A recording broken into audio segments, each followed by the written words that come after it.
Welcome, everyone, to Quick Moments and Passionate Pursuits The Unfolding, where intuitively guided conversations are followed with feral faith, enthusiasm, and joy, bringing new insights, inspiration, and perspectives along the way. And we're your hosts, Beth Orr. And Bridget Querns. And Happy New Year, everybody.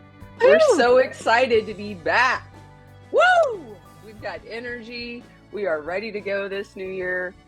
We've got so many things that we're excited to talk about, but we are going to start first with the new year. And what do we do every new year?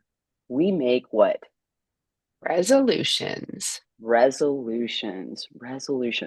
So we get down into what do we want for 2025, right?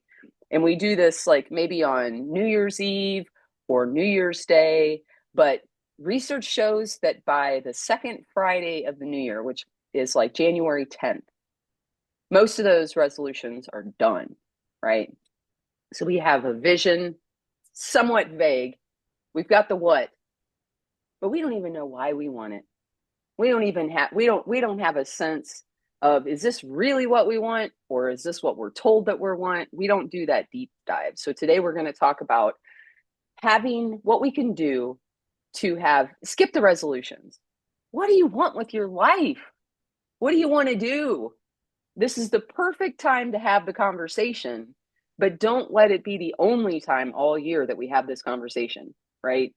So we're going to talk about what it takes to have this vision last longer throughout the year and it be something that's a touch point. So do you want to talk a little bit about what we've talked about, like what we're really interested in this conversation beyond the what we're thinking of talking about? Sure. So when I think about planning or, aligning my steps for the new year, I think differently now than I used to. And I think that's because we're in this frame or this state of instead of wanting to make things happen, Mm. where a resolution puts you in this forcible place where your body and your spirit and your outer environment don't necessarily all agree on what you're trying to do. And so what you end up doing is you force and you push and you Mm-hmm. kind of try to swim upstream, and it just doesn't feel good in your body. It feels so there's resistance. But where we are now and what we talk about is being in a state where we get really clear and focused and centered, and we find the flow and we find the effortlessness that goes with our dreams and our goals that align with who we are. Like it flows out of who we are and expressing that authenticity versus forcing and pushing something. So the symbol that I use to represent this for myself, at least, is going with this like meandering river and feeling that when you're in a river, even if you step into a little creek and you just step in up to your ankles, you feel this gentle, like movement of the creek against your legs. And it's a flow and it feels good. And if you were to just lay down in it, you feel like it could carry you away with it.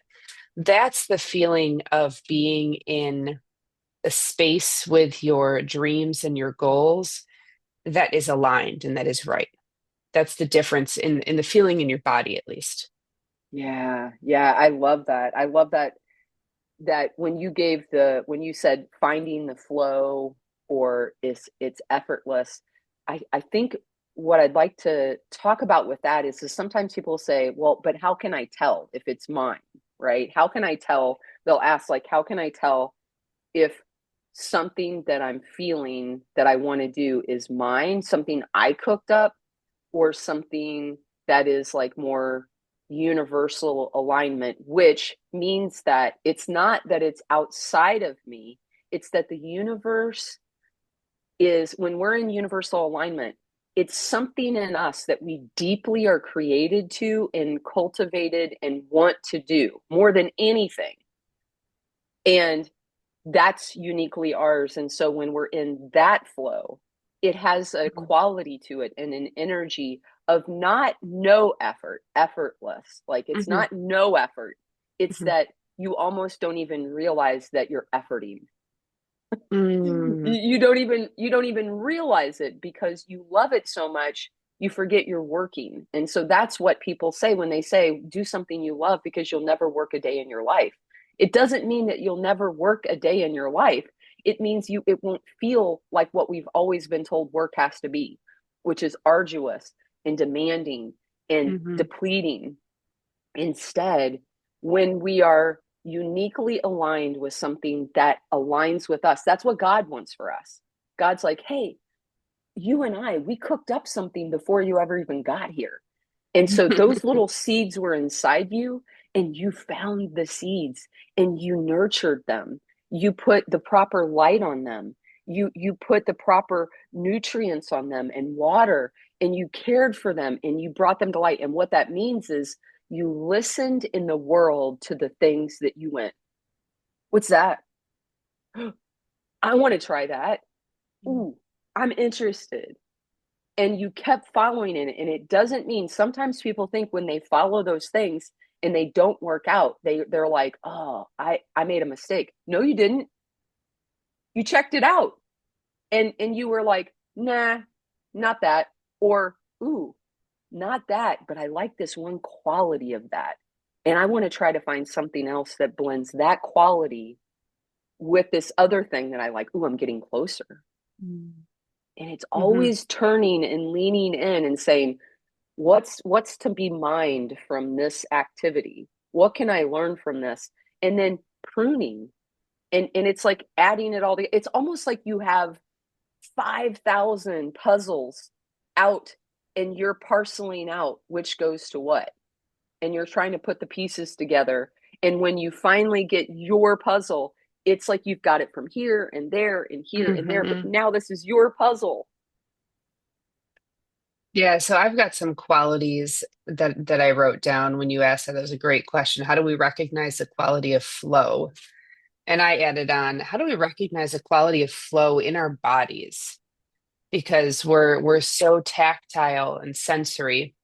It's like, what does that feel like? I said three things. One, it emerges from who we are. So I think about how I found what I love to do now and how I was having these conversations naturally just in my everyday life, outside of home, outside of work. It was just the way that I expressed and how I wanted to relate to people. So it just is a natural part of who we Mm, are. It's just how we find ourselves being in the world. The second one is we see cosmic breadcrumbs. I haven't used that term in so long, but I love it. It's the quality of you're going on with your daily life, and all of a sudden you'll get this like you'll get this like wink from the universe that's like you're on the right path. You know, you've seen this thing before. Like you sometimes it's like, oh, I feel like this is like deja vu, or sometimes it's I see this symbol that keeps popping up, or these numbers that keep showing up, or someone I hear in the background sounds like my father, who passed. And it's just I call them cosmic breadcrumbs because they feel like markers that someone left, that like spirit left on your path to let you know mm, you're following the right path. And then the last one is we're always, we are always us. I'm always me, and I'm always here, and I'm always now. So no matter where I find myself, I can't possibly be lost because I'm mm. always me and I'm always here and I'm always now. So there's no way to get lost in that because everything that comes to me instead of me going somewhere else.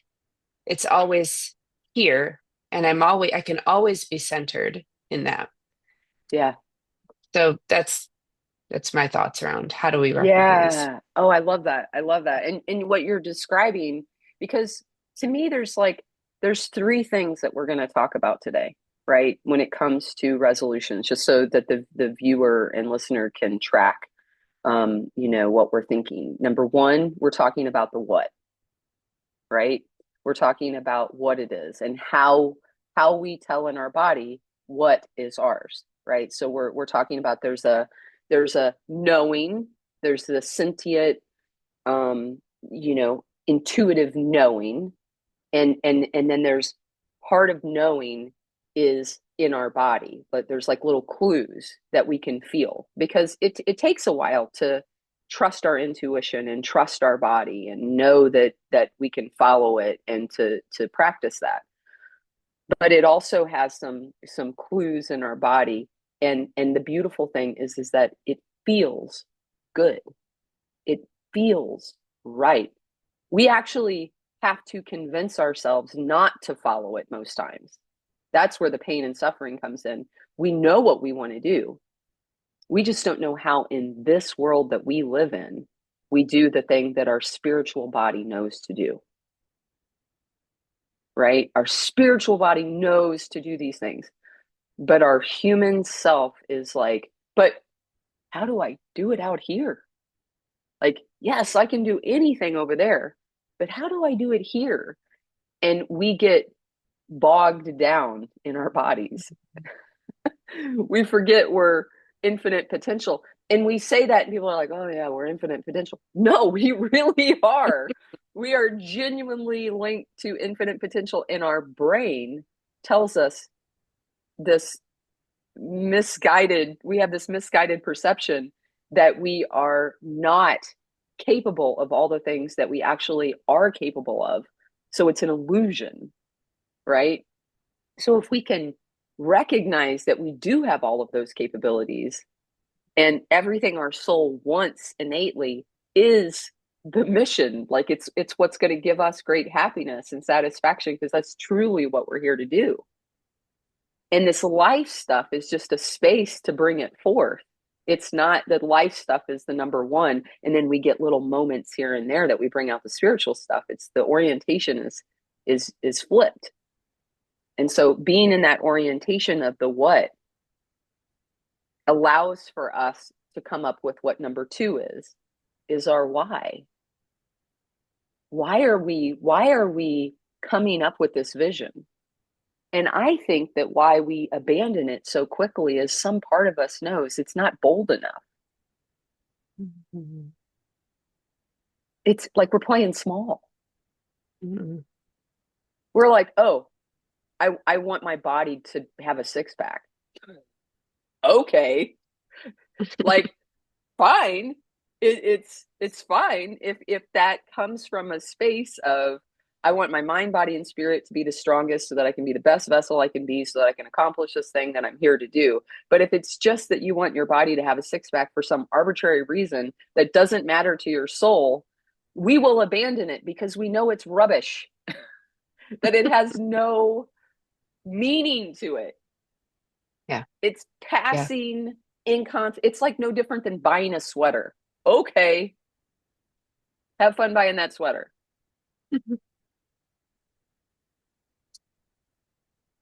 right?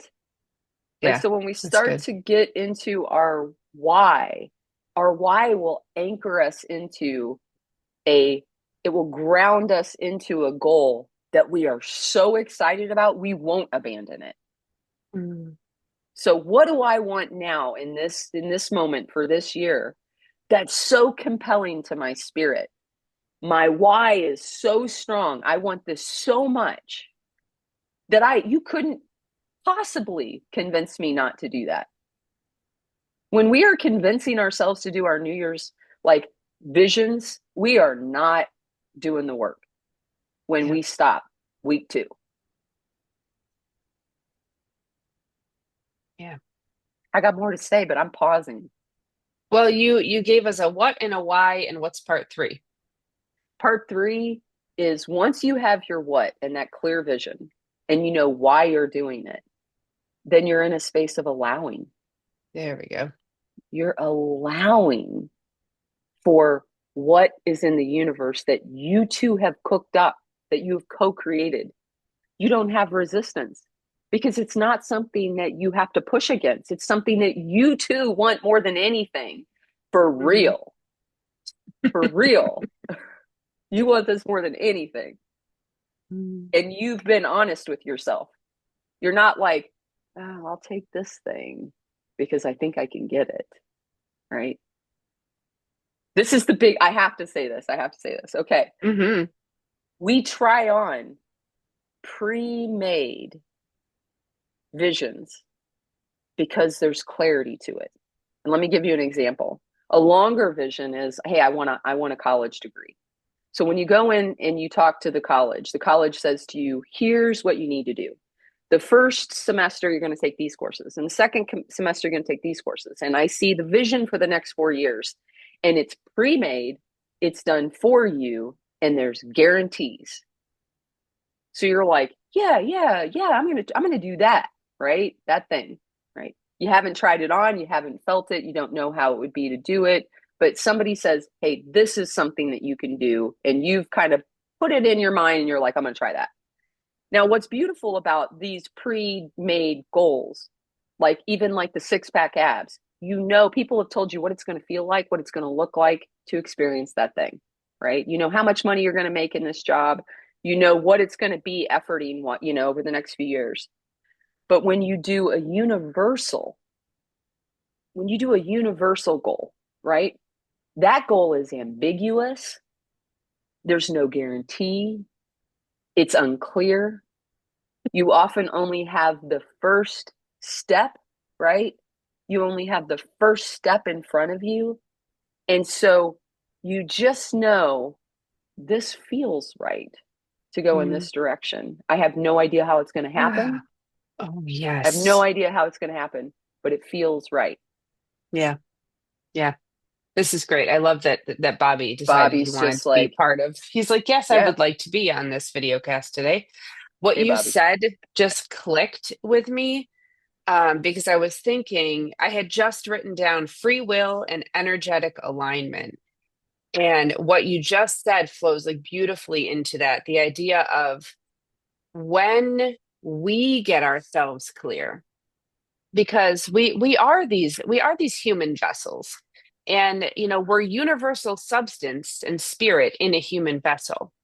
But the challenge is I've got to get this human vessel to to remember and behave as if it is universal substance and spirit. And how Mm, I do that is I have dropped my vibration so low to become this physical matter that I've got to recall that higher vibration of what flow and universal love and all of those good energetic feelings are. And so in order to bring myself to the point where I am aligned and I can cooperate with spirit, I've got to raise my energetic alignment and vibration.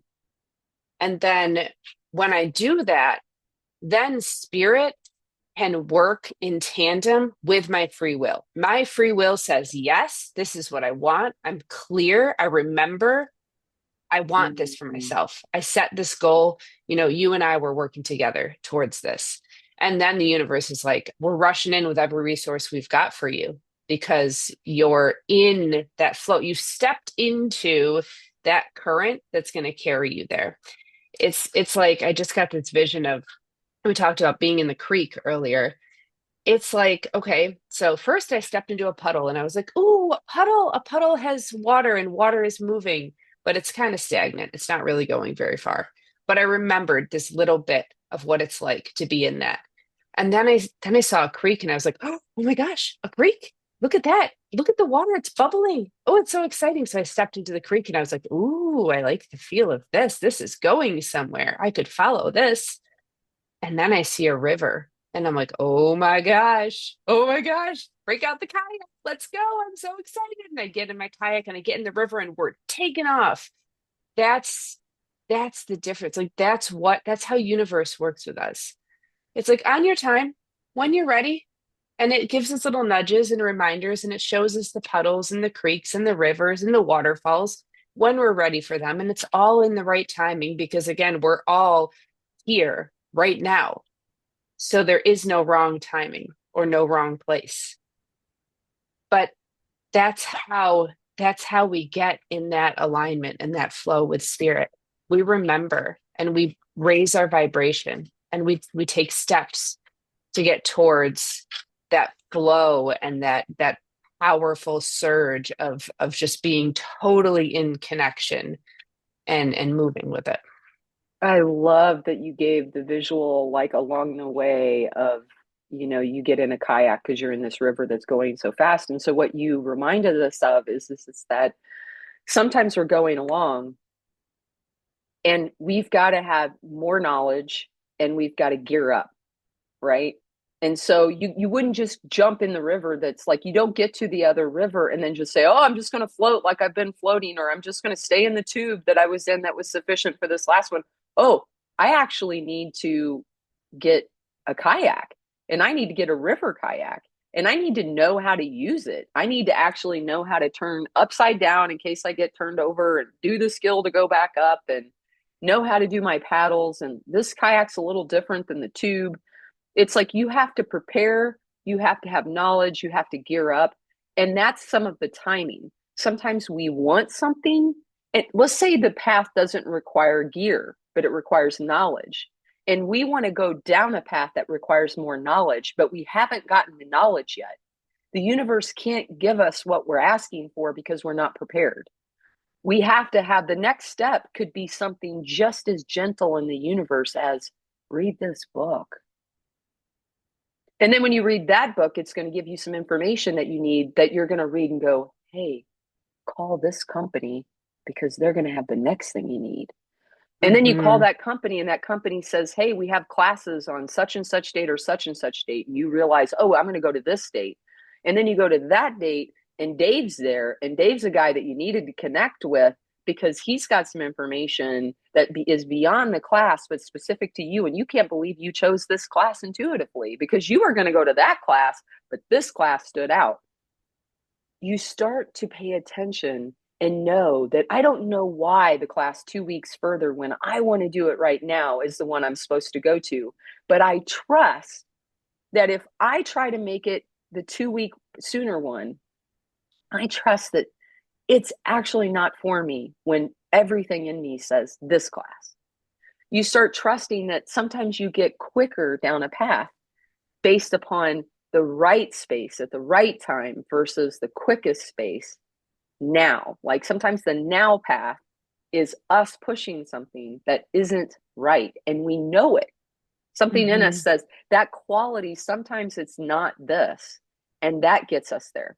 We may not know, oh, this flow is it, but sometimes in our practice and our learning, not this. I don't know why, but this one over here, trust it. Trust it. And then be open to afterwards, what did I learn there? What stands out to me Hmm. that is like maybe it wouldn't have happened? You find out, oh, it would have been Jane that was there instead of Dave. Oh, well, Jane just got here and she doesn't know this, that, and the other. Interesting. I didn't know that. But some part of me did know it. What's that? That's our universal, completely connected, supplied to all knowledge that we need self Hmm. that knows this before we know it. So if we can realize that there is a part of us that has access to infinite, universal, invisible knowledge Hmm. that still has an energetic vibration, then we can start believing, oh, I can trust that, right? I can trust that. And there's usually other times that it's worked out for us, that if we start to say, when were other times that I've trusted that feeling? And it can be something small or large. But when were other times and I had no idea? And I describe it as being a miracle. But a miracle is basically you following universal knowledge and nudges so obediently without resistance that you allow for what the universe is wanting to give you, given your deep desires. It has the complete capacity to make it happen. And now you're walking in that path without resistance. That's a miracle. is Mhm. that we're getting out of our own way. The universe is Yeah. always there with the miracle. The universe is always there with 100% capacity. Us literally following our path is the miracle. We get out of the way. We don't have to understand. Okay, so I love that you mentioned this is so cool. The idea of timing and preparation and being equipped by the universe and how what allows us to follow those little steps along the way is that first getting clear with the what and the why. That unlocks all of these other little steps because when we're clear on the what and the why, then we can follow the intuition because we know what it feels like. We know that that why gives us this big, um, bold, wonderful feeling of like, I know what this feels like in completion and I know what I'm headed for. And there's nothing that can derail me from this because it's so big and it's so meaningful. And then I feel like the little intuitive nudges along the way have the same flavor of feeling as that big, bold why. And so we know Mm, when they come up that they're the right thing to follow because we've gotten a taste of what this feels like. And it's given us that clarity of what those are going to look like when they come up. And then, oh, and then you said the universe is always there with 100% capacity. And last night when we were talking with our group, I said, I had this download of the universe just being like, hey, the universe is infinite, which means there's no such thing as magnitude in the universe. There's no big and there's no little. There's no a long time and no a short time. There's no magnitude to anything. So that means you and I are infinite. That means that time can literally just anything can come in no time at all. And what we consider a big miracle versus a little miracle is no different. There's nothing different between you making a crazy basketball shot and the universe having you wake up tomorrow and your bank account has $1 million in it. There's no difference for the universe because there's no magnitude or scale. And so when we live in infinite potential, then we just yeah, it blows my mind. Like I don't have words for it, but that's what you mean, and that's what we mean when we say the universe is always there with 100% capacity. yeah, yeah. I love this. Okay, so when you were talking, it reminded me. So we were talking about how, like, when I have a thought of what I want to do, it creates this vision in the world, right? And one might say, if it's not like, let's say you're Thomas Edison and it hasn't there hasn't been a light bulb before, right? And so you're creating something new, then that thing really is like coming from the ethers and it's forming, and it has an energetic imprint for what it is that this is in the world. It has a signature, it has a feeling to it, right? And so that becomes a thing in this world. But most things that we want are already things in the world. Okay. They're Mm, already in the world. So basically, imagine your body goes, it literally just positions to this thing that's closest to you, but it's proportionate to your desire for it and mm, your action towards it. So if you have 100 things you want to do, and you and I talked about this when with the house, when we were interested in finding a house, we had too many competing visions. And so when you want this house and this house and this type of thing and this type of thing and this type of thing, it's all out there. But you're kind of like coming in and going back and going in. And every time you look at a search, you're going closer and you're pulling back and you're like, do I move towards this one? So there's this ambiguity. So when we get crystal clear on what we want and we create a vision and we say, no, no, no, no, this is what we want. And mhm, we're open to how it comes, but here's the vision. Then we start to orient towards that thing. And when we put it in the universe, this is what we want. then we release it. But we're taking actions that when we feel nudged inside of us to call that person, to do this thing, we're not trying to get this thing. We just trust that in the universe, when it's proper timing, we're just going to be following what feels right and it's going to come forward. It's not, hey, when you talk to this person, the house is going to come up. You're just Yeah. talking to the person and you're just serving and you're doing and you're connecting and you're loving and you're doing what you do. And then something comes up that aligns. So here's the thing, that thing that you're hoping for, the house has a vision of what's going to happen in it. It has an imprint of the love that you're going to have, the interactions, the conversations that you're going to have, the support and kindness of working with the kids on their homework or talking through something. It's going to have all of those things, and that's going to have an energetic imprint. And then when you're really clear on that, then that's when, like, you can't get the thing that you're looking for until you inside is matching, your energy is matching the energetic imprint of that thing that you're hoping for. If there's any confusion or frustration or lack of yes, our job is to reconcile that, because that's a barrier or resistance to accepting the thing. So just say it.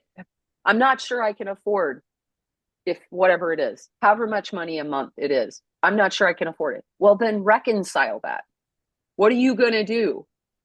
What are you putting into the universe? And if you believe that you're going to do something in the universe that could produce that, then that barrier is gone. And you're like, I don't know how, but the universe is going to do it.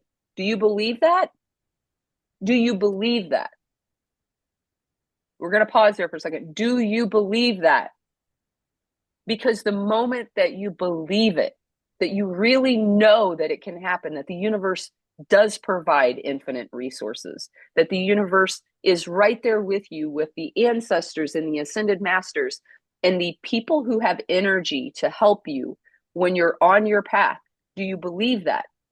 And if you do, because you know it's true, because you've seen it other times, then act like it. Act like it.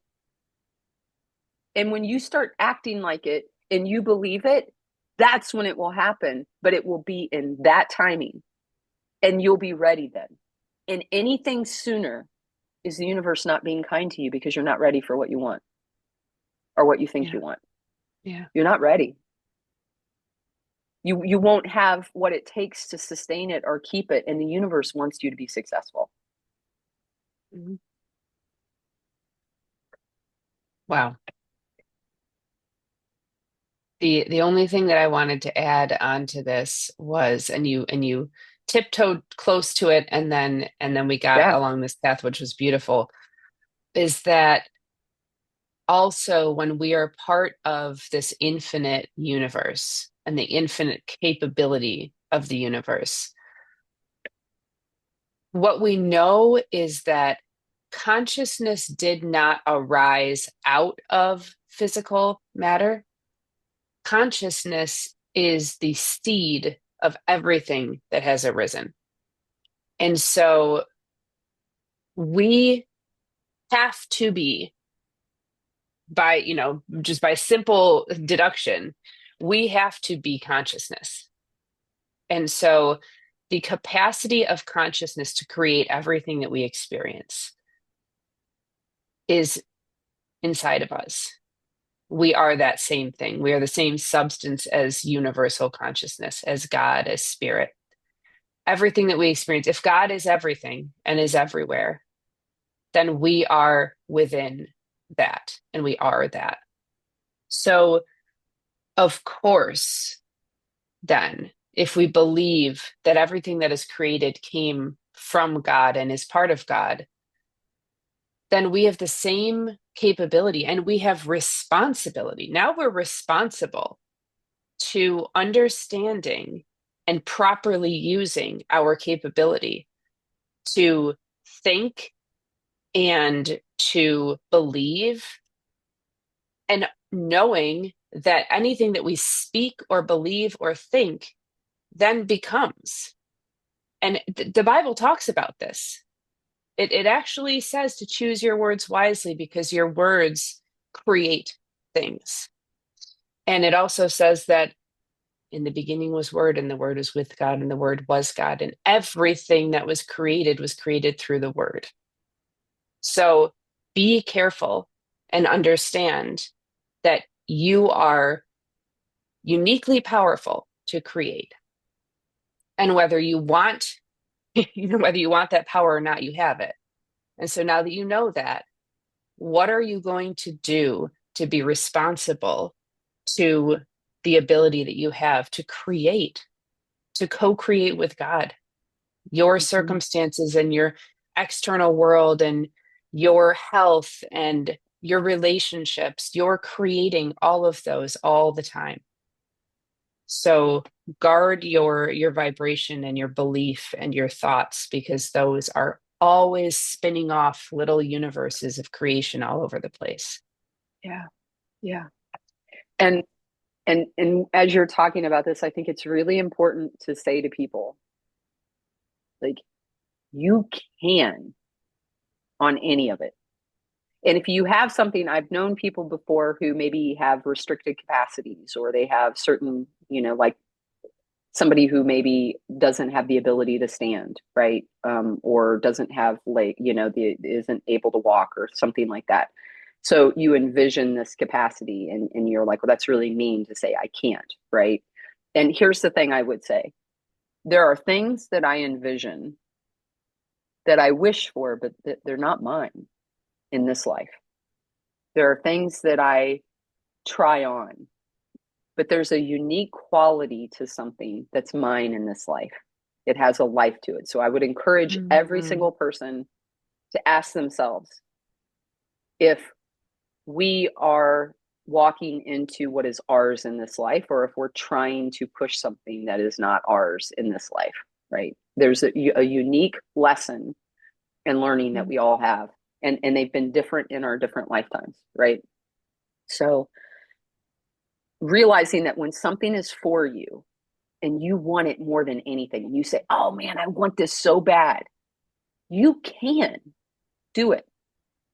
But doing that thing is going to require something of you. It's going to require something of you. You may have to do something significantly different. So when you say, I Mhm. can't, given my circumstances right now, then you are being given a choice to change your circumstances to do this thing. And if you choose not to, and choose something else and let that go. You have that choice to not have yourself stay in suffering.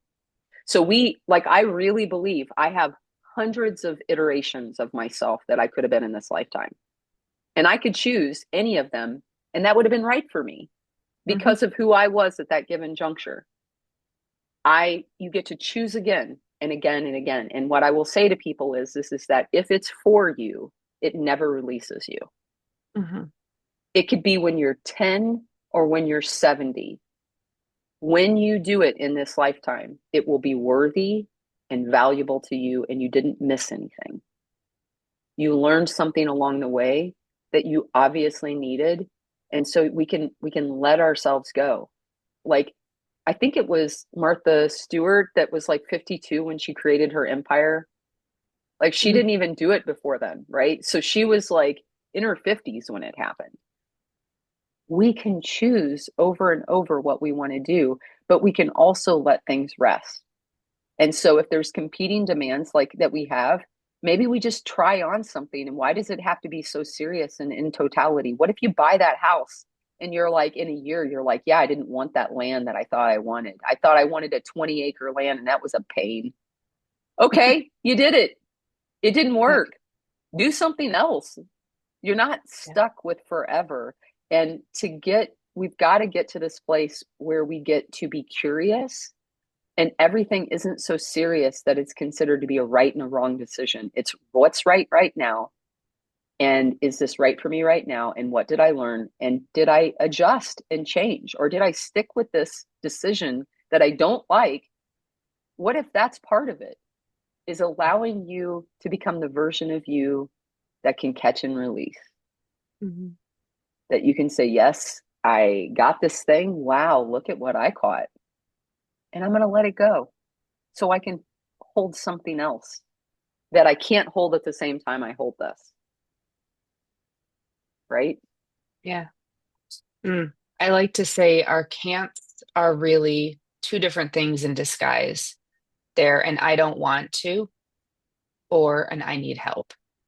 And I can't Yeah. is way easier to say than I'm choosing not to do that, because then we have to own up to a choice we're making, Yep. or and I need help. And man, is it hard for people to ask for help sometimes, me included. Hmm. So it's reevaluate your I can'ts. What are you actually saying there? Yeah. Because Absolutely. I love that. that will help. That frees you from, like you said, that suffering. It frees you from that suffering. Oh, I would like to do this, but I need help and I don't know how to ask for help. Or no, I really don't want to do this. And it's really hard to say I'm choosing not to do this, but it is a choice and I'm choosing not to do it. Yeah. That's what your I can'ts are actually saying. Yeah. Yeah. And it's very disempowering when we feel like we can't, or, in my line of work, we talk about like victim mentality, right? Where it makes us feel like a victim, like somebody's doing Mm, something unto us, when in actuality, what we're highlighting is that, ooh, we're being asked to change. We're being yeah. asked to grow and do something different. We're being invited to a new stage in our life as opposed to staying still. And that doesn't feel good, right? So this is where we need to ask for help. We need to say, oh my gosh, I don't even know what to do with this. This is uncharted territory for me.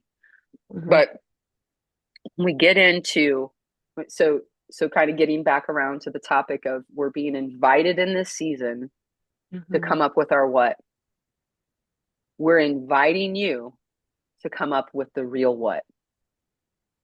If you ask yourself what and you try it on and you say, oh man, I want to start my own business. And then you start to think, oh gosh, I heard entrepreneurship, like this is a thing and this is a thing, and I don't really like this or I don't really like that. Well, how would you do these things without that? And remember that you can't go to traditional people who your mind will come up with if you're wanting a non-traditional option. And I'm Hmm. going to give you an example. I don't want to be a traditional entrepreneur. I Hmm. refuse to do that. And so I'm not going to. I've tried it. I've tried the traditional marketing. I've tried doing it. Feels against who I am, and it's not something that is aligned with how I believe that the world works. Hmm. I want to offer a unique gift, and now I believe that the people who are meant to receive it will find it. Yeah. That feels good. That feels right. Now, that also means that I'm going to have choices in how I respond, and I will Mm, follow those nudges, but it's going to be a different interaction than what somebody traditional would say. I had to find that over 2 to 3 years of doing this work. No, not this. So I would say some advice that I would give is when you try on something and you say, my what? Sometimes our why um, is so strong and we feel like going down a path, but we are like, ooh, this doesn't feel good. Just remember that it doesn't feel good because there's some part of it that isn't, you don't want to do it that way. Then don't. And trust that if it's put inside you to do it a different way, ask for that. Where do I begin if I'm going to do something different? How does this look? But if you're thinking it exists, and you're being given an opportunity to stay on a path where you're attuning to an answer and follow that path. But it may require you to stand out. You may not fit in your pack exactly like you used to. And then you have to say, do I still want it more than what I had before? Over and over to receive something and allow something, you're going to have to focus on spirit and how it feels to be aligned with what is yours, or you're going to have to bypass that and say, no, no, no, no, I'm here for just human contact and I don't want to follow this other path. I'm going to make it arduous and I'm going to make it more difficult, but it's reasonable and people will like me. So I'm going to follow that. And that's my decision. You have choices. You have Oh choices. man. Oh man. This is why a river doesn't run straight because water Mhm. flows. Water knows how to flow and find the path of least resistance. Water knows how to go and doesn't discriminate. But, Yep. a rock or a bank or a fallen tree or a mountain, it just flows. But if water were to try to take the most direct path forward, it would come up against all kinds of obstacles. And Hmm. sure, water can erode rock, but it takes a really long time. Yeah. And it sure is a lot easier just to go around it and go with the flow. But when we're so set and stuck in forcing a path, that's the difference. This water got all the way over there in 5 seconds. This water is still beating against this rock because it doesn't want to change its course. It's a choice. Mm-hmm. Yeah. Yeah. And I would just, the last thing I'm going to say around this is when you think about your New Year's visions that you have, when you're on a path that's your path, it feels good and you want to take it. It feels good and you want to take it. And just remember that it's that emphatic yes in your body or an emphatic no, not this. They're both equally good, but that's your next step. That's it. You don't have to see the 4-year plan. You don't have to see the 4-year degree. That's the pre-made stuff that is human, that Mm, is good for some things, but that's the pre-made stuff. When you're creating your goals, it's going to feel like universal, meaning it's going to feel just in the now, right now, without an understanding of where it's going. But you have a clear vision, which means it's going. mhm, To have no vision and be ambiguous and be like, I don't know, I'm just going to go where the world universe sends me. That's not what we're talking about. Going with the flow so much that you have no idea where you're headed. We're yep, talking about you doing the work on what you want and having a strong why that is based in pure love and kindness and generosity and lights you up. And the universe will rush towards you with every resource it has if you are willing to say yes and take that next step, just that next step with excitement and match it. mhm, And it mhm. will click in when you match it. Yeah, love it. All right. Well, thanks for the discussion. This was awesome. Yeah, thank you. And a special thanks to Asheville artist Melissa Moss for our cover art. You can learn more about Melissa and her work at melissamossart.com. And thanks to Cloud Cult for our podcast music from their song There's So Much Energy in Us. You can learn more about them at cloudcult.com. And thank you, friends, for listening. And until next time, peace, love, and light.